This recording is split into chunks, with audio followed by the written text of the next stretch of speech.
What we're going to look into tonight is very powerful. And you will just suddenly become conscious of what you seem not to have been conscious of that is just around you all the while. Let me talk about the mind for like 2 minutes. Many of us don't know the power of the mind. And we don't realize that our mind is so powerful. And as a matter of fact, when we talk about all the battles that we fight, it's a battlefield of the mind. The Bible says the weapons of our warfare, they are not carnal, but they are mighty through God to the what?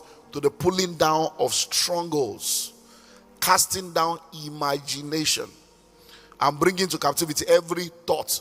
So when we talk about strongholds, people think it's like a garrison or like a, no, they are thoughts, their mindset, their thought pattern, their belief systems. So our mind is very, very powerful. One thing you need to understand about the mind is that your mind does not know the difference between imagination and reality. Because in your mind, whatever you imagine and whatever you experience is the same to your mind. So that's why imagination is very powerful. That's why meditation is very powerful. So when you begin to get information, as we'll begin to share right now, what it does is that it opens up your consciousness to what is already existing around you that you have not been conscious of. For instance, when God said, talking about marriage, that God put Adam through a deep sleep, say a deep sleep fell upon him. Now, what was he trying to help us to understand? He was trying to help us to understand that Adam was put in a state of unconsciousness so that he can awake to a new consciousness. In relationship, you can be around people, you are friends, and then when you are ready to marry, all of a sudden, the person that has been with you for 7 years, you start seeing them differently. What has happened is you are waking up from the deep sleep of unconsciousness into the consciousness of a new reality. Have you noticed that if you buy, let's say you buy an under, a red or blue under, have you noticed that the very minute you buy the red or blue under, you start seeing many red or blue unders all around you? Now, all the red and blue unders were there before you bought your own, but you were unconscious to that consciousness. The very minute you became conscious of, I need to buy an under, I'm going to buy a blue, and you buy a blue under, you start saying, this guy looks as my kind of car. This car looks like my car, but they have been existing before you bought your own. So, please, I beg you, what we're going to look into tonight is very powerful. And you will just suddenly become conscious of what you seem not to have been conscious of that is just around you all the while. So where does money hide? Number one, money hides in people. There are over 7 billion people on the face of the earth. And guess what? All the people around you, they all have money. Money is hiding in them. But the question is, how come they are not giving you the money? They are not giving you the money because you have not created enough value to make them to release the money. Now, when you think of the negative, it will help you to understand the positive.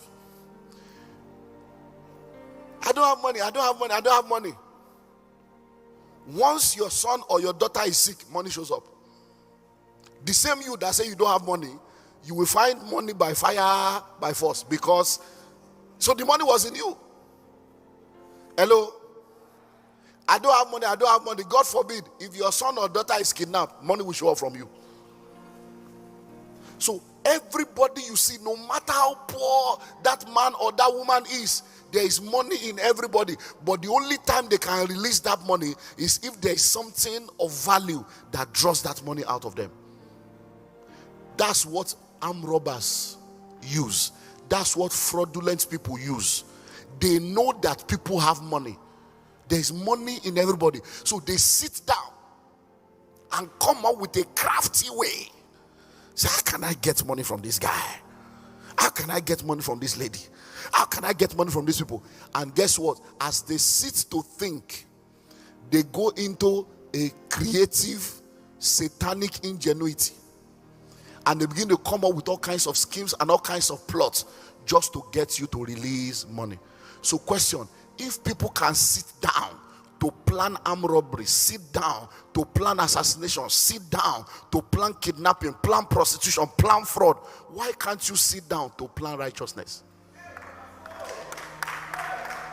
Why can't you sit down and look all around you and ask yourself, there are 20 million people moving all around. These 20 million people have money with them. What can I do?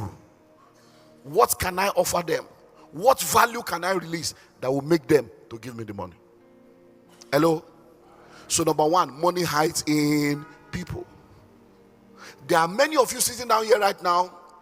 Money has come out of you this year to many people that when you were entering this year, you didn't plan to give them money. But when you entered this year, you have given them money because they have done something that pulled the money out of you. You know the amazing thing? There are many things you don't think you need. There are many things you don't know you need.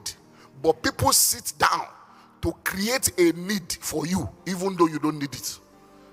They create a need for you and they sell the need to you, and after a while, you begin to need the need. Okay, I will explain. Have you noticed that a lot of women now have what they call extension eyelashes? Have you noticed that? Different sizes. Question. Is there any woman that is born without eyelashes? We all have eyelashes. We all have eyelashes. But guess what? Some people sat down. They have collected money from you for weave-on and attachment. They have collected money for makeup. They have collected money for cream. They say, what else can we do? These women, their self-esteem is very important to them. They love fashion. They want to, what else can we create? Because we must collect more money from them. And they created extension eyelashes. Before the extension eyelashes, none of you ever thought of it. None of you ever wanted it. But once they started, you are wanting it now. Why? Because they understand that money is hiding in people. Listen to me. In business offices, corporate offices, boardrooms, all over the world, people are sitting down. They are involved in research and development. They are involved in market research. They are doing research. What else can we do? What trend? What can we bring out? Why? Because they know that you have money. So if money is not coming to you, it's not because the money is not existing. It's because you don't know where it exists and you don't know how to draw it out. Number two, money hides in problems. Every problem you see is money. Money hides in problems. But do you know what we see in this world? We live in a world where people discuss problem, people analyze problem, people explain problem, and they don't solve problem. Are you ready for this? The ability to identify problem is not necessarily a high level of intelligence. Anybody that have eyes can see if a place is dirty. Anybody that have ears can hear if there is noise. So it's not any level of intelligence for you to say you discover the problem. People don't pay you for the problem you discover. They pay you for the problem you solve. But what do we see in our world today? Explainers, discussers. You can discuss all the problems. The funniest one is what we call the Free Readers Association, FROA. They are always by the newspaper vendor every morning. If you want to see the real parliament in Ghana, go to the newspaper vendor every morning. You will see people gathered around the newspaper vendor. They are not buying any paper, but they are so knowledgeable about everything, yet they are poor. Why? Because all the problem they are discussing can turn them to millionaires and billionaires if they can just become consultants and package it into a policy document. But they are busy talking. People that have brain go to the newspaper vendor, listen to all these people, carry their ideas, put it together, write proposal to the right quarter, pursue the proposal, and they make millions. Why? Because money is hiding in problem. Think back in the last 1 year of your life and think of every money that you have spent. You spent it Because somebody is solving a problem for you that you need to pay for. The person that is selling food is making money from your hunger problem. The person that is selling clothes is making money from your nakedness problem. The person that is renting a house to you is making money from your shelter problem. The person that is collecting your money for trotro, for taxi, or for fuel, or petrol, or diesel is making money from your mobility problem. The person that is collecting school fees from you is making money from your ignorant problem. So whether you like it or not, every money that exits your life is exiting your life because somebody that is a problem solver is making money from you. Question: how many problems are you solving and how much money is coming to you? Money is called currency because it flows. It's a current. And it is either flowing to you or flowing away from you. And let me tell you something. One man's problem is another man's prosperity. You know, like I said yesterday or Sunday, I don't know whether it was yesterday or Sunday. We always say, God forbid, right? God forbid, but life permits. There are many things that God has forbidden, but they are still happening. You know why? We wake up every day, I shall not die but live. But somebody must die.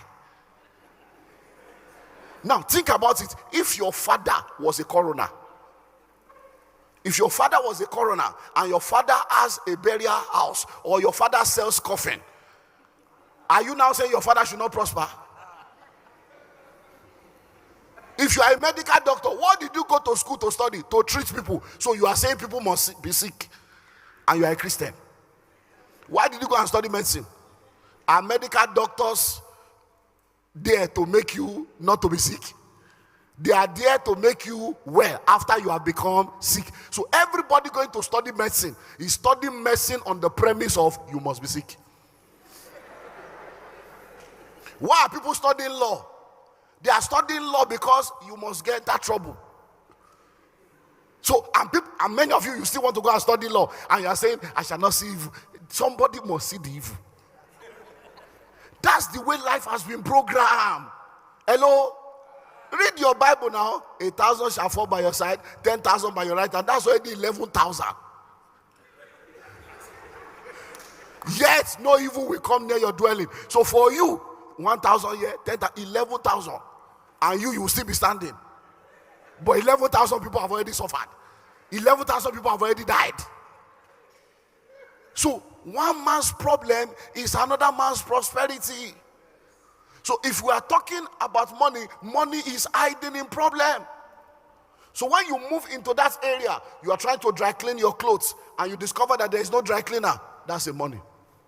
You will be the dry cleaner. You move into a new estate, you are trying to do your hair, the nearest salon is far away, and you are complaining, there's no salon here, I'm so tired, I can't go to that place. And somebody else says, it's true, in fact, that place is so far, I wish we have a salon here. Somebody's wishing. Before you know it, 300 people are wishing, and nobody's working. If only one person out of the 300 people that are wishing will open the salon, the 299 will become the customer. That's the way people prosper. Like I told you, you don't prosper by prayer alone. No. So don't do 40 days and 40 nights and fast, and you still remain the same. It will be an error. To fast 40 days and still remain the same. You should slap yourself. Hello? So money hides where? Money hides in problems. So stop joining people to complain about problems. Every problem you see, now money is money. It's money. Every problem is money. So when people are complaining about problems, they are complaining, they say, that's good one. I think I can make money from that. And that's the way it works. Number 3, money hides in opportunities. Money hides in opportunities.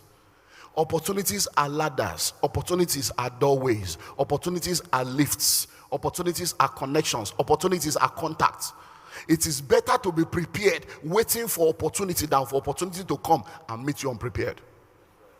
Everyone you see in life that seem to be making it is not because they are wiser than you. It's not because they are more intelligent than you. The race is not for the swift, battle not for the strong, riches not for men of understanding, bread not for the wise. but time and chance happen to them all. Time, 24 hours. We all have equal time. Chance. What you do with the equal time determines the chances you can take advantage of. So if you use your time well, the chance will favor you. So everybody that's become successful has become successful because opportunity met with preparation. Look into your life, you will realize that there are many opportunities that came, but you did not prepare for it. So it came and it left. So you are looking for money, money hides in opportunities. So every time an opportunity show up, be sensitive to take advantage of it. Jesus Christ says, Jerusalem, Jerusalem, thou hast not known the day of thy visitation.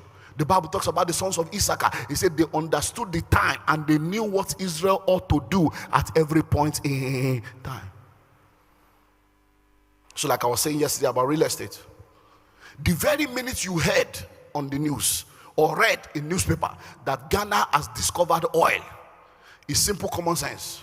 Wherever oil is discovered, the next 10 to 20 years, every land within that area is on the upward spiral. So the very minute you discover that they have discovered oil in one village, you should start going to buy land in that village. You don't need any spirits.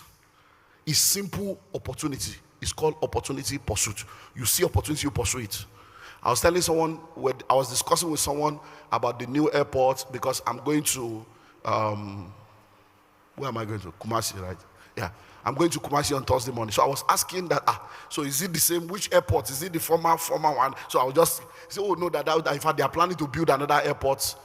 That maybe they are working on another bigger airport that they are planning to do somewhere, maybe from Dodo. So the very minute the person said that, I contacted. I said, go and help me find out where's the location of the airport. We need to start buying land in that area. That's how you become prosperous. So that when you hear something, you don't hear by gossip. You hear with your brain. You hear with your spirit.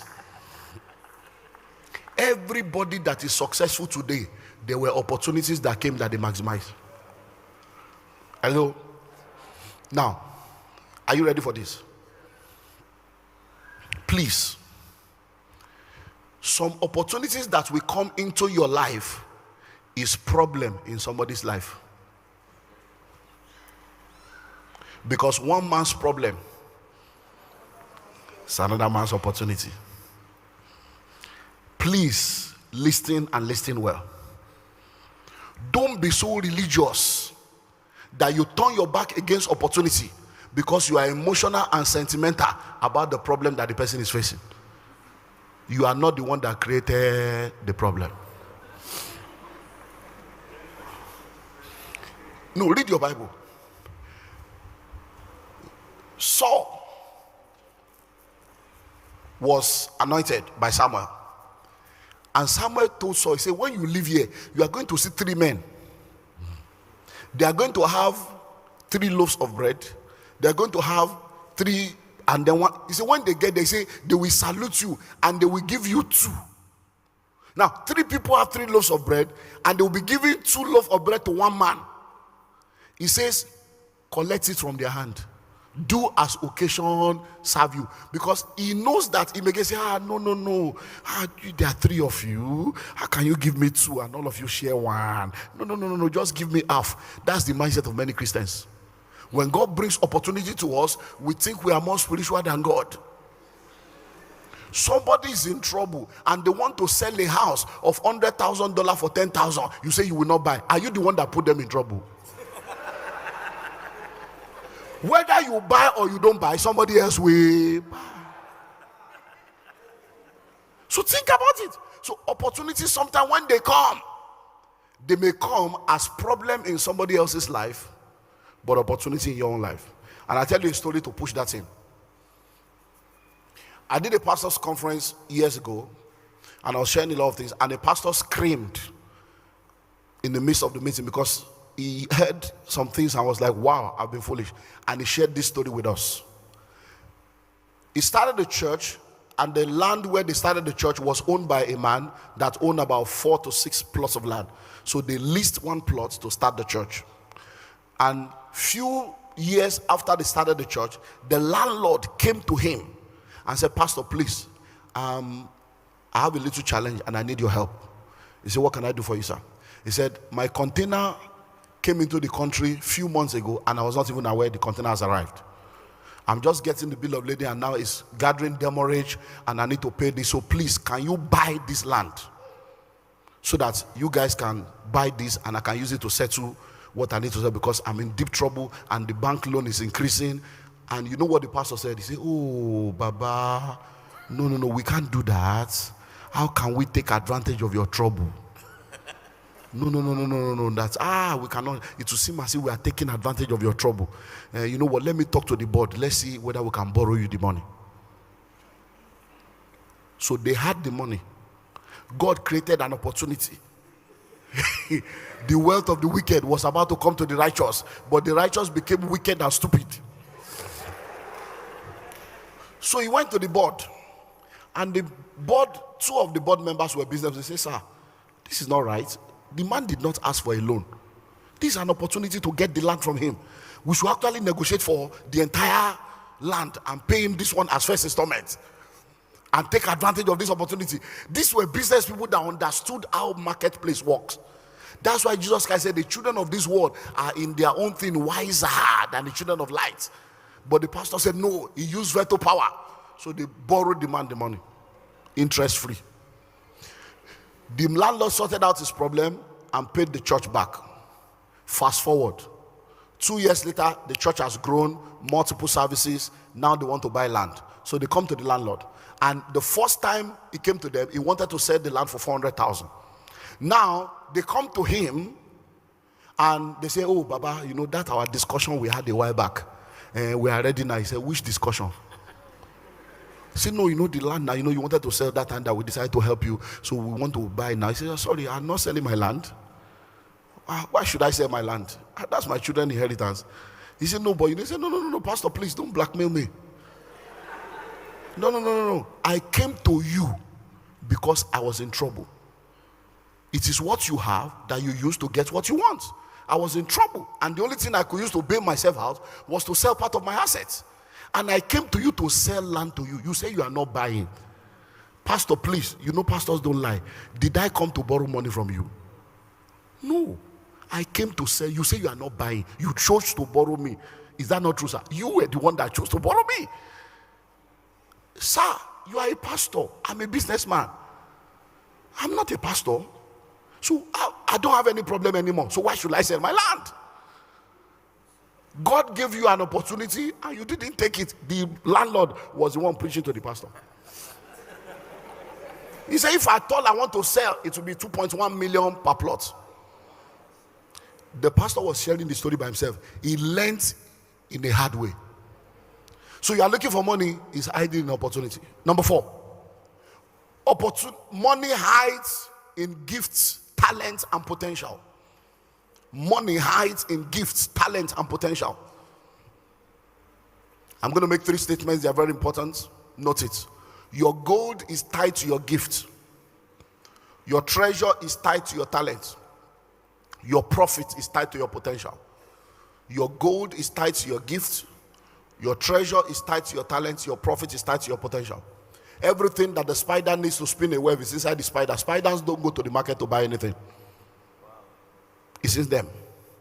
Everything you need to be, all that you need to be, is already inside you, only waiting for discovery, development, and deployment. So, you are looking for money, it's in your gift. What do footballers sell? What do musicians sell? What do actors sell? What do comedians sell? Gifts.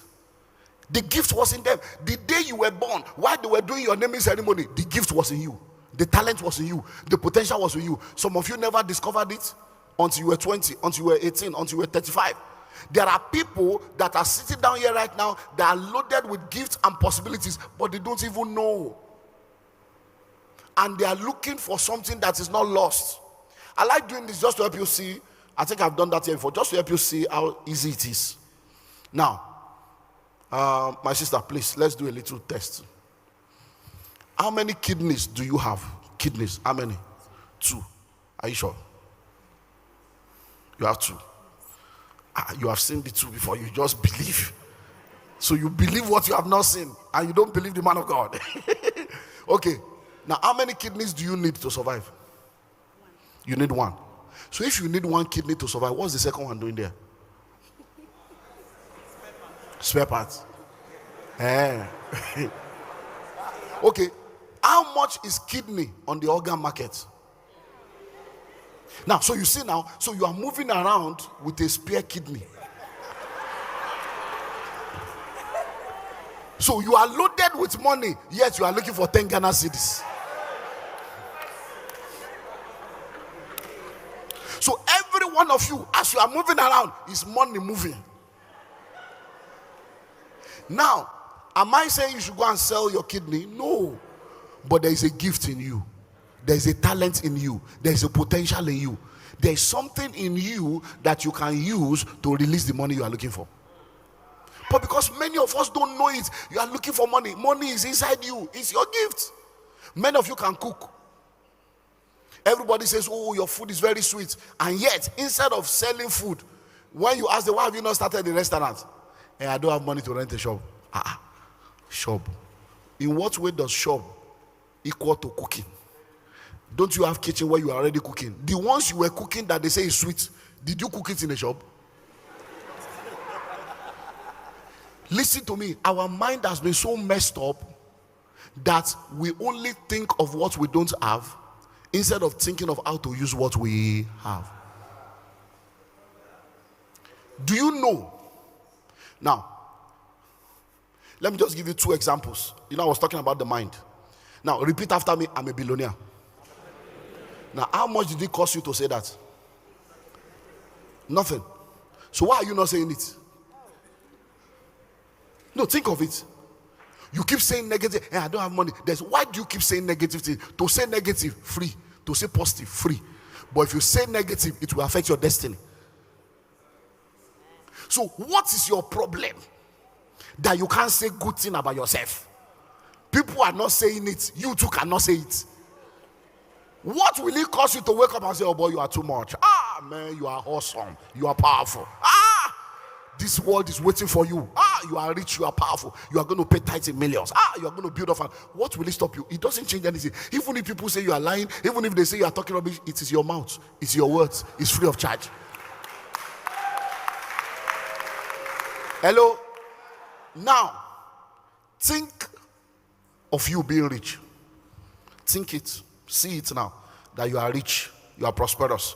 You have houses. You have private jets. Think it. How much did it cost you to do that? So if it doesn't cost you to think positive, why are you thinking wrong? Why do you keep thinking you are a failure? Why do you keep thinking you are nobody? It's not costing you any money to think positive. So most of the things we are saying is money problem. It's not money problem. It's a mental problem. It's not money problem. You can think your way out of poverty. You can think your way out of anything. Why? Because in your mind there are three windows. The memory opens up to the past. The imagination opens up to the future. The contemplation discovers today. So with your memory, you replay the past. With your contemplation, you decide and discuss today. With your imagination, you pre-play the future. So imagination gives you the ability to visit the future and come back into today to contemplate on how to enter that future. Hello? Now, let me do another. I don't know if I've done this here before, but let me do another little research. Let me see your notes, sir. Now, you wrote it, sir, right? Now, can you read what you wrote? Can you read it? Just read. No, sit down, sir. Just read any of the lines. Read what you wrote there. Money hides in problems. Every problem you see is money. So, he has just read it, right?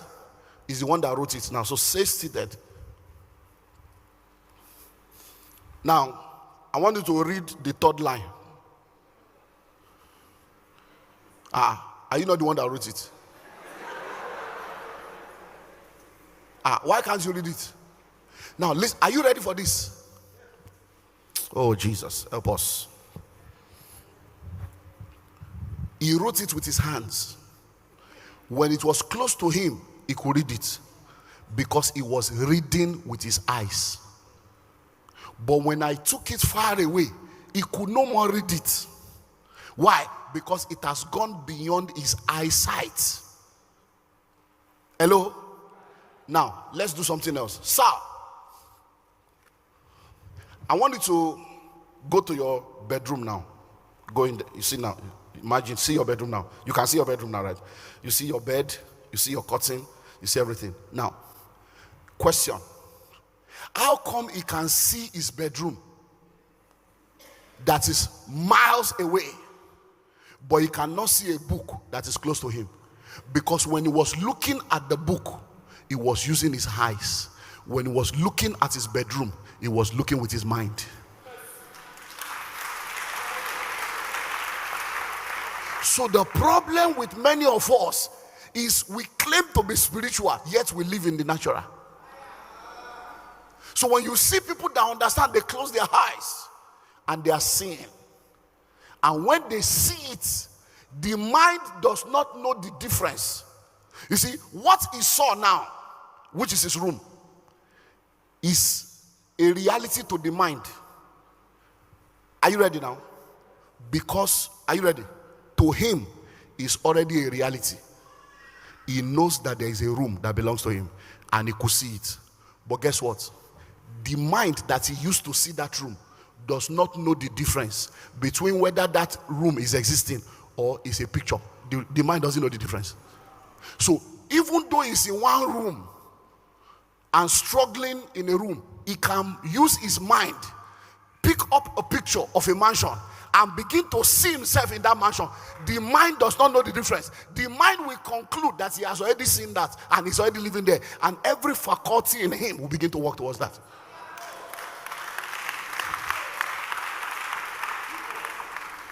So the problem with Christians is you pray and your mind is not changing. Something is wrong. Because the prayer is supposed to change your mind, change you, before it can change your situation. You can't be praying and studying the word of God and remain the same, because it is renewing your mind. Hello? So money hides where? In your gifts, your talents, your potential. Let me give you two more. Number 5. Money hides in ideas. Ideas. You have heard it said before, right? Ideas rule the world. It's not a slogan. Everything you see existing today was once an idea in the mind of people.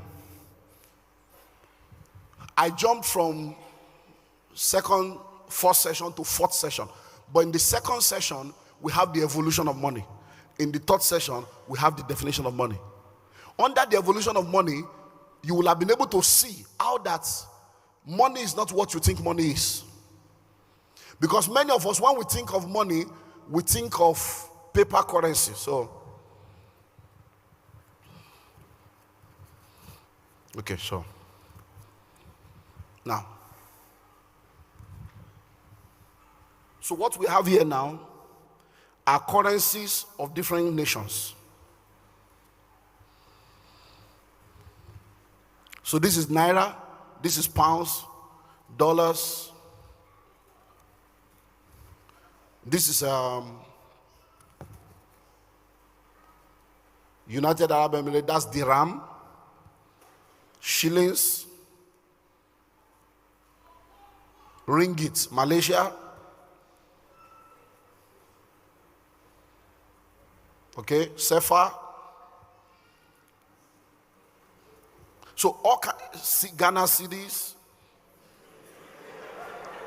Botswana pula, South African rand. Now, listen to me. Money is universal, but currency is geographical. And what I have in my hand, this is not money, it's currency. Now, when God created the heavens and the earth in Genesis 1, how much did he use? No, let's think. How much money? How much dollar and pounds? Who were the bricklayers? Who were the organizers? Who were the plumbers? Who were the engineers? Hello? So if God didn't use money to create the whole world, how come you are looking for money to create your own world? Hello? God created the heavens and the earth, and the earth was became without form and void.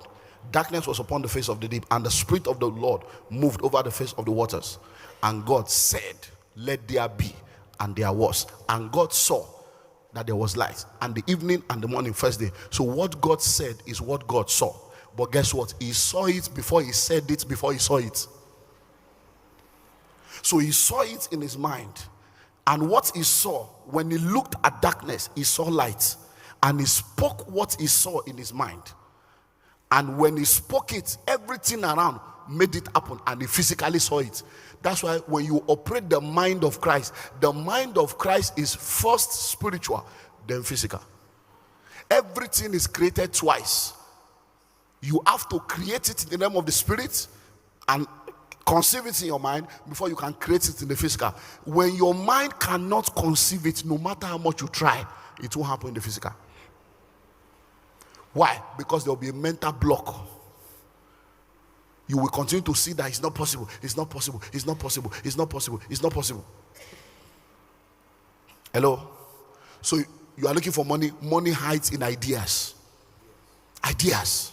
Many of you sitting down here right now, I hope you know that in this auditorium we have all kinds of frequency. AMs, FM, there are all kinds of frequencies here in this hall. But you are not hearing Smooth FM, Joy FM, and all the FM now because you are not tuned to the frequency. If you bring in a transmitter and you tune to the frequency, you start hearing the voices all the air. But the only frequency you are hearing now is this one that I'm using, this microphone frequency. Why? But there are other frequencies. Ideas are downloads from heaven, and only those that tune to the frequency of idea get it. Hello? Are you ready to hear the real definition of ideas? Yes. Eyes have not seen, the ear has not heard, neither has it entered the heart of man what God has prepared for those who love him. Are you ready now? Are you sure? Are you sure? There are only two things your mind can do. It can think or worry. If you worry, you cannot think. If you think, you won't worry. So what is an idea? An idea is the solution that your mind provides for the problem your eyes have seen and your ears have heard. Ideas are the solutions that your mind provides for the problem your eyes see and your ear hears. So every time you see problem, an idea will just come. If somebody can just do this, if this can happen, all those things you are thinking, they are already ideas. That's how it comes. But do you know why many of us don't see the manifestation of ideas? Because we don't process the idea. There are 26 different levels that an idea must go through. In our ideas masterclass, we take corporations, CEOs, managers on this 26 level. Because many people have all kinds of ideas. How many of you have had ideas of things? You didn't do anything about it, but a few months later, you saw somebody else doing it. And you say, it came to my mind. Now, ideas are downloads. The same time you are receiving that idea, probably 2 billion people are receiving the same idea. But it is only those who capture it and implement it that become the inventors and the authors. Hello? Are you getting it now? So when you get an idea, the first level in an idea is idea conception.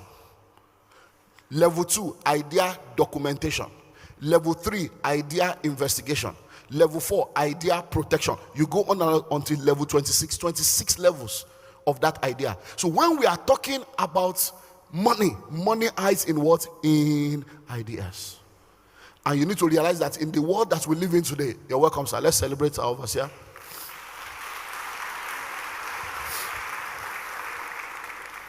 You see now that your traffic is now like Nigerian traffic. So we are baptizing you people little by little. Praise the name of Jesus.